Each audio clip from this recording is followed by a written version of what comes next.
Okay, now we are live. Good morning. So if you can join and if you have joined and you can hear me, please use the chat section and comment that you're live and you can hear me so that I would know that um, we're good to go. Happy New Year. Okay, so let me use going to be both my facilitator and my moderator all in one. So I will try to use the chat section to also communicate. So forgive me when I bend down my head because I'm trying to drop some updates on the groups so that everyone knows that we are good to go.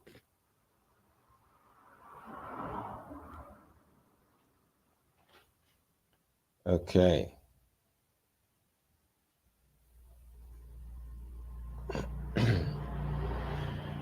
Okay.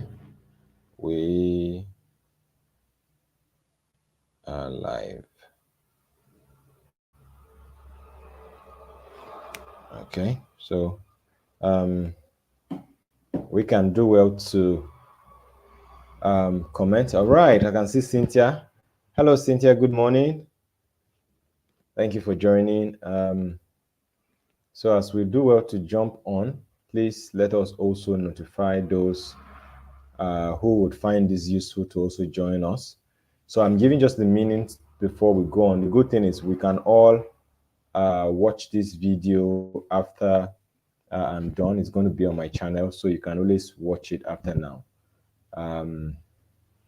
Of course, like my caption rightly says, how to ace your Mandela Washington Fellowship interview. This is not a cheat sheet. This is not a foolproof, but this is going to serve as that guide that will help you, go through your interview session with more confidence and clarity. So, by way of introduction, my name is Dr. Apemjesi Shedrack. I'm from Nigeria. I'm a veterinary doctor by profession and a 2023 Mandela Washington Fellow. I had my fellowship experience at Purdue University. Boilermakers, boiler up, hammer down. So I would, be going through this session so that, like I said, we are able to understand how effectively we can be able to maximize our experience as far as going through the interview is concerned. So, like I said, I was a 2023 fellow, or I am a 2023 fellow. So last year I was selected for the Mandela Washington Fellowship, along with other 76 amazing people in Nigeria out of a pool of almost 11,000 Nigerians that applied. So you can see it's actually a very competitive process. So after my fellowship experience, I also, because I'm usually very passionate about supporting young people, building capacity. So I felt, okay, one of the quick ways I can also give back to support again is to see how I can provide a platform that will give young people an opportunity to better understand what the Mandela Washington Fellowship is about and how they can be able to apply. So, like for those who have applied, it has 3 tracks: the civic engagement track, entrepreneurship, and then public administration. So I went under the entrepreneurship track. So if you are on this listening to this video, my expectation is that you have gone through and you have been accepted to participate in the interview. Let me also share, because I'm seriously proud of this. We had over 600 plus people on that WhatsApp group that I created across different countries. And out of that, I would say at least about 10 persons have confirmed to me that they made it through to the interview stage, which is about the final stage before everyone is now shortlisted. So it's something I'm really proud about when you look at how much, and how competitive the process is. So my objective now is to see how I can support every single person who is going through this journey to be able to make the most of their interview session. So what I would be doing is to walk us through some basic interview questions, which are going to be drawn from the essay questions that you responded to. And the objective is by the time you are able to understand how to respond to these questions, you would go in better prepared. I'm aware that your interview is going to be either virtual or physical. Now, let me quickly address those of you who will be having your interview sessions virtually. Of course, there are basic things you must keep at the back of your mind. You must dress properly. Please do not dress like I'm dressing. Wear something corporate or native that makes you look really smart and confident. You know, get a really, really well lit background, have your webcam and your laptop all in a good place, ensure you have your power and your internet is very stable. And when you're finally seated, I think the rule says join 55 minutes to time. What I tell people is join 15 minutes to time if you can. Just log in, sit confidently, wait till the countdown it reaches and you're admitted in, because you never can tell what glitches can come up, especially with network connectivity. So, again, uh, as you begin the interview session, ensure you're looking right into your webcam. You're going to have a panel, sometimes around 4 people, and averagely you get to be asked about 5 questions, because everybody tries to pick one question based on the essay questions that you were asked. But the good thing is, or I would say one of the things that will happen is, depending on the clarity of your answers, sometimes questions can lead questions. So that's why you want to be very clear and straight to the point. Now, some other tips I would give you is that as far as interview goes, my rule of thumb is do not speak beyond what you were asked. Clarity is very, very important. So sometimes if you think you spent 2 hours in an interview and it's a good thing, sometimes it's not. It's because you kept confusing the interviewers and they just kept asking you more questions and more questions and more questions. So clarity is very, very important. And it's important that you understand this and then follow through. So I would, if you can still hear me, please can you indicate in the chat section if you can still hear me? Let me know in the chat section. And while I'm waiting for that, I would quickly share my screen so that we would quickly look at the nature of the questions that would come. Like I said, I'm leaving it generic because it's basically going to be drawn from the 5 set of questions that you responded to during the interview. All right, thank you so much, Cynthia, for the feedback. All right, so let me quickly share my screen. Share screen.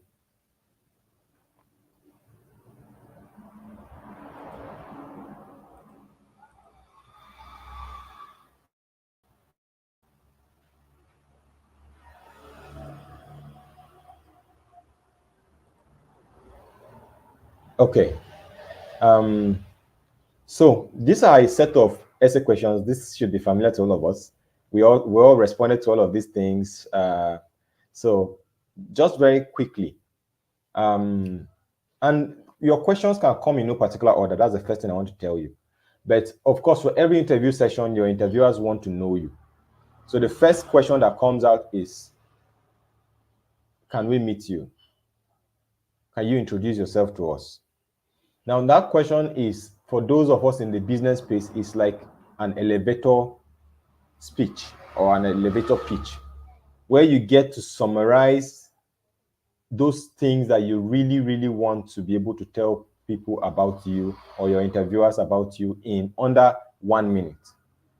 So you get to talk about your name, you get to talk about your professional background, you get to talk about your qualification, and you get to mention your current work and the things that inspire you. So this is not where you get to talk about how you are the first person to graduate from your community, or how where you come from there's no light. That's not part of what they're asking to know about you. So anytime you hear the question, can we meet you, or tell us about yourself, it's an opportunity to go straight to the point, give an overview of yourself. My name is Dr. Shedrack. I'm a veterinary doctor by profession. I'm the founder of Vet Connect. You get to talk about your passion, the work you're doing. So even when you talk about the organization you're founded, it's important to give context to it. Founder of Vet Connect, where we're addressing the challenge of access to animal care through the use of technology. So you're giving context. It's important to do that. And then you wrap up by how excited you are to have made it to this stage of the interview. And then full stop. So when you have set that ground, also remember that your interview is an opportunity to confirm that everything you said in your essays is true. So it's a moment of validation. It's a moment of truth. So you want to be very, very clear on that. So the next thing that would probably maybe come out, like I said, there's no particular order, but I'll just use what's on my screen. Remember how you wrote about providing an overview of your major professional accomplishments in the past year. So a question could come out like, what was remarkable about 2023 that you would want to share about us? You see, it's about the same thing. So here, remember these words were just 250. You cannot be able to talk about every single thing within this word count. So what you can do actually in this kind of space is to now, again, pick some few points about what you had talked about in your essay and then expatiate on it. So you could now reference to say, just like you had mentioned in your essay, because your interviewers are going to have these documents before them. You now get to highlight those successes. You now get to talk about the groundbreaking things that you did. So there's nothing wrong with talking. So sometimes they will say, what was that major thing you did? And then you just maybe talk about one thing. No, you can talk about as much as possible within the scope of time you have. So let's say this question comes. There's nothing wrong with spending 2 minutes where you can slot in at least 2 to 3 major achievements, in the year that just ended, and how you want to be able to communicate that to them. There's nothing wrong with that. So it's something you can definitely have at the back of your mind. So you should be able to now share again, very importantly, about your motivation, and finally, how the MWF feeds into that entire picture. So any question about major accomplishment is an opportunity for you to share the amazing work you're doing, and how the MWF is that platform where you'll be able to amplify your impact. Then the second question could be still drawn from the essay. So here is saying, based on your understanding of your preferred track, are you civic participation? Are you entrepreneurship? Are you public administration? You need to be clear. What skills and knowledge do you hope to gain? So the question could come like, okay, so you applied under, let's say, public administration. They can now ask you, so what are those specific things you're looking forward to gaining through this fellowship experience? So how will you use these skills to be able to add value to the work you do or to your community in the next 3 to 5 years? So it's time bound. So here, this is where you pick out clear-cut expectations. So do you want to be able to learn more about design thinking? Do you want to learn more about One Health? Do you want to learn more about civic participation? Do you want to understudy US institutions in a particular area you're interested in? You need to pick out clear-cut areas that you want to talk to. Now, if you even have ongoing relationships with some US institutions, this is an opportunity to even bring it in. So you could talk about the fact that in the last XYZ number of years, you have been participating or going through virtual sessions with an institution in the US. You call the name and how much of learning that has been has provided in your personal growth. So getting this opportunity to even finally participate in this 6 weeks experience where you are going to be in the US physically, it's something that you're very, very passionate about. Now, there's nothing wrong with also slotting in how you're passionate about also learning other cultures. Because you're going to be intermingling with, how diverse the US is. Several people across different parts of the world. That is also a learning experience. Then you also want to be able to give back to those communities within that time frame. But remember that for everything you answer as far as this question is concerned, you must clearly talk about your needs and how you're going to be able to amplify that knowledge back in the work you do when you're back in the country. So that's basically what that question is seeking to achieve. Then another question is on what the quote from Nelson Mandela, and this is simply about community service. So here, a question could come about, what do you think is the biggest challenge in your community based on the outlook of the work you do? So this is to also still go back to figure out, are you very immersive in the work you're doing? So here, you have an opportunity to be able to clearly communicate to the work you're doing, and then you can even slot in a few success stories, because this question is closely linked to the first question where you're talking about your impact. So let's say you have identified that one of the biggest problem is lack of awareness or lack of knowledge in terms of how people or young people in rural communities should hold their leaders accountable. So you can now identify that and talk about how it has led to poor governance on the part of people that are elected. And because you are be able to do X, Y, Z over time, that level of awareness has increased. And because you know that in sustaining that impact, more persons will be brought into the fold, you now give that as a validation. So that's why it's important that for every single concern you want to raise, show that you're already working to solve that problem, and how participating in the Mandela Washington Fellowship experience would help you advance that journey. So then there's the question on diversity, equity, inclusion, accessibility, just like it's there. Here, this question is simply trying to figure out what inclusion means to you, because like I said, you're going to be in an environment where you would be engaging with, in my institute at Purdue University, we had over 17 countries actually. So you are in a room with 17 countries at the same time. That's a lot of diversity, even if we're all Africans. Then in the community that you're staying in, you have Americans there, you have Asians, you have those in the Middle East, you have different people that you're going to be interacting with. So it's important for you to be able to communicate clearly how much you understand and value the concept of diversity. So how do you approach this? So again, you need to be able to have reflected on this question and show how you can be able to handle that, or how you have been able to handle it in the past. So diversity is a big deal, and the founders need and want to be sure that you understand that and you value those kind of attributes. Then this question on resilience is also one that will come out. 2023 was a challenging year. Then you go back to 2020. 2020 was also another challenging year. So the question could be about asking you a failure story. So, how have you handled failure? Because most times you ask people those questions, and or a question could come in from here about your weaknesses. And then some people will say, I have no weaknesses. We all have weaknesses. But you need to be able to communicate that in a way that comes up positively. So whether the question comes from the perspective of resilience, or from the perspective of a challenge, or crisis management, you need to be able to still reflect and find out how that applies. At the end of the day, what this question wants to find out is, when you encounter challenges, how are you able to learn from it and then leverage it to your own advantage? The last question, for those of you who apply for the professional development experience, you would be asked, you'll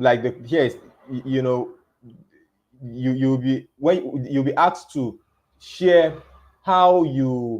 what you want to benefit from a professional development experience. Now, to be clear, this is a hands-on exposure. So whatever set of skills you want to mention at this point, you must speak very, very clearly. Don't be generic. If you cannot, so it's like internship.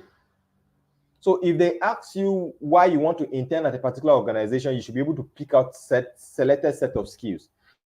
And in fact, what I would advise at this point is, if you can even research organizations in the US that are doing the work you are interested in, understudy their processes, and they should serve as models. So are you trying to, let's say you work in the space of water, where you're big on ensuring that water is available for everybody, right? Are there water corporations in the US which you can be able to learn or research about and know about them? So imagine the question comes this way. Okay, you apply for the professional development experience. So if you're going to pick an organization in the US that you should be posted to, I'm not saying this is how it happens, but this is me giving a hypothetical example. what organization will you pick? So imagine if you go blank in that kind of question. That means your work, you have not even researched it. And if you go blank on that kind of question, it's going to cast doubt on every other thing you have said.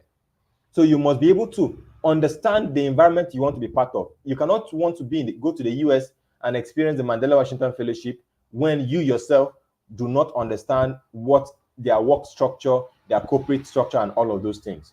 So these are basically the kind of questions that you should be able to anticipate across board. But keep in mind that the only objective this whole team wants to achieve is to be sure that you are the one that put all of these things down, because you are invited for the interview because they found that your work is inspiring. So you just need to validate and prove to them that, yes, this is my work, and that's why you must approach your questions, whether you're there physically or virtually. You must approach these questions with a lot of confidence and ownership. You are the authority in that room.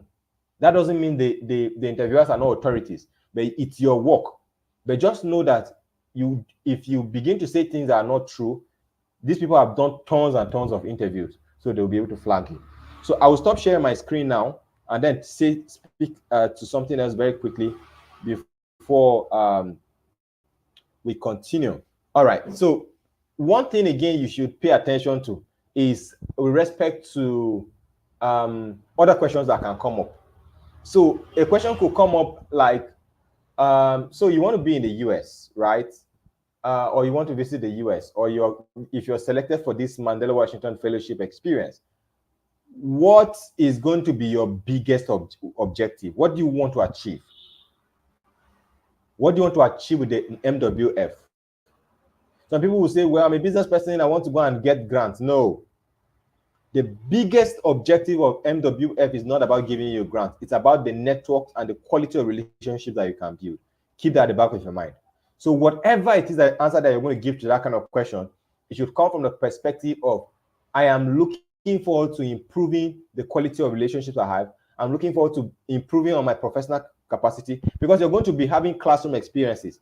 All of you are going to be across different universities in the US. So which means you're going to go through academic exercise, leadership, volunteering experiences, social activities, and the likes. So you see, all of these things have relationship building as a common denominator. That's very important. Another question could be, okay, now that you want to now that you are, let's say you're selected for the program and you're in the US, what is that one place you want to visit? So imagine that they ask you that kind of question and then you go blank. What have you been doing? You need to be able to know. And for me, during my interview session, that was my best question, really. It was my best question. So I was asked by the interviewer that, what is that one place I would want to visit when I get to the US? You know, it was as if I was listening to the best question ever, right? And then I told them that if I got to the US, that one place I want to visit is the Lincoln Memorial in Washington, DC, right? And why? Because the next thing is, okay, why? I am a sucker for Abraham Lincoln, and that's the 16th president of the United States of America. He's a huge role model and an inspiration of my life as a leader, right? So when I said that, I saw how excited even they were, okay, wow, this, so you have raised, like, you have studied so much about. Yes, I said I've studied so much about him, because looking at his personality, if you know about Abraham Lincoln, he was a melancholic in disposition. He was an introvert, and very, very withdrawn. So those kind of qualities resonated with me as a person. And I saw how he was able to overcome a lot of these challenges. And then his story of resilience inspires me every day. So because I shared that, they could see that, no, this guy, you know, he knows so much about this man, and it makes sense that he really, really wants to be able to visit, right? So what is going to be your answer? I'm not saying you must be an Abraham Lincoln guy, but there should be that one thing, because, I mean, US is one of those countries where anybody in the world will want to visit, right? So you must have that expectation which you want to be able to plug into when you get there. So this is pretty much how I anticipate your interview will go. It must not follow step by step on everything I've said, but the whole idea is to say that you must go back and look very deeply in your interview questions, own them up, don't cram them. It's your work. The questions are going to be very relational. So it's an opportunity for you to just provide more clarification and more depth to every single thing you have said on the call. So maintain eye contact, whether you're doing it physically or virtually. Virtually look into your webcam.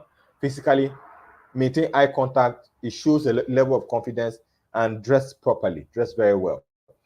So at this point, I would now take questions from us. If there are questions, please do well to ask. Use the chat section. Let me know that we are all following. Thank you all so much for all of you who joined. For those who joined after I'd introduced, my name is Dr. Shadrach. I'm a veterinary doctor by profession from Nigeria. I'm a 2023 Mandela Washington Fellow, and I'm the founder of Vet Connect. So Vet Connect is a digital animal health company where I'm leveraging technology to provide access to animal care for livestock farmers and pet owners across Nigeria and other parts of Africa. So that's what I do. I'm really passionate about engaging with people. I'm passionate about entrepreneurship. I'm passionate about sustainable development goals. I'm a big, worker in that space. So anything that has to do with driving sustainable progress, I'm up for it. So I'm excited to really, really do this. And I want to wish you all the best too, as you also prepare for your interview. Some of you will be doing it on Monday, some upper week, regardless of what time. Just go there very confidently. This is yours to win or lose, right? The numbers of you'll be blown away. So you should be really, really proud. So if there are questions, please let's ask in the chat. But if there are no questions, please also let me know that there are no questions. You can just type in the chat section. Let me know that you're following. Let me know that you're hearing me, so that if nothing else, we can end the session as fast as possible. So if you have joined the session and you have gotten value, please indicate in the chat section and let me know. And I would want to also request that if you're also just joining, you can do well to hit the subscribe button. I would really appreciate that. So let me know in the chat section, did you get value? Thank you so much, Yima. Thank you so much for the feedback. Thank you so much, Oyemichi. Thank you, Shegun. Thank you, Cynthia. Thank you so much, Francis. Yes. Yes, Oyemichi, yes, some persons are going to be having their sessions physically. Some are going to do it virtually. So some are going to do it on Zoom. Some are going to go physically to the embassy to have it. So regardless, I did my interview virtually, right? So regardless of whichever one works for you or is going to happen for you, the rules are the same. I shared earlier that for those doing it virtually, please turn up early. Don't wait till it's 5 minutes before you start joining. Dress properly, and yeah, you're going to have a good day. So do I have any other question? Any other question? All right. I can't see any questions. So I'm going to just wait for questions from now till for the next 1 minute, 30 seconds. So by 10:30, we would end the stream. So the good thing is this is going to be available on my YouTube channel. So you are all very welcome to watch it and share with others. Please do not hoard information.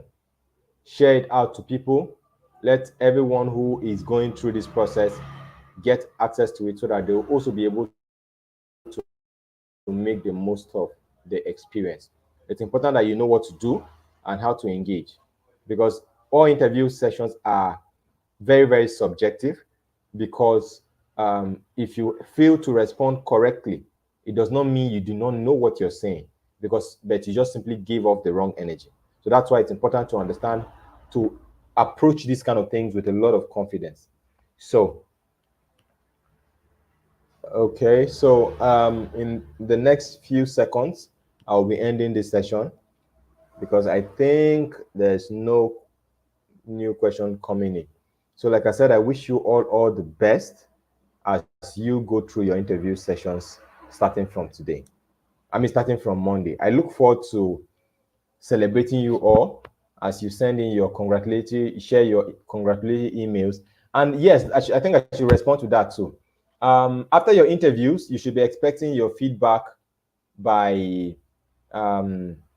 March, because you usually go for your pre-departure orientation in May. So by March, you should be, receiving your emails with respect to selection. I look forward to seeing every single one on this call who will tell me that yes, I was selected. Yes, you should dress properly. You can do two things: put on a corporate attire or your traditional attire. Just look smart. As a guy, you put on your corporate attire, please put on a tie. A lady, you can do a suit, or I'm not a professional in wardrobe matters, but just dress really, really good as you would do when you're going for an interview. I wore my suit and start in front of my camera. So you want to do the same thing even if you're doing your interview virtually. So dress very, very well. All right. So I think I responded to that last question. So thank you so much, everyone. Like I said, this is going to be available, and we will all be able to. No, there's no next class. This is me providing support for everybody that is actually going for interviews, and that's why I went through the questions. So if you have joined me from the beginning, you should have listened to every question I responded to and how you should answer them too. But if you did not join me from the beginning, just rewatch this video. And if you're on the WhatsApp group, the Ubuntu network, you can always be able to ask questions there, and I'll be happy to respond to them. So I think this is a good place to call it a day. Thank you, everyone, and I wish us all a wonderful weekend. Bye, everyone.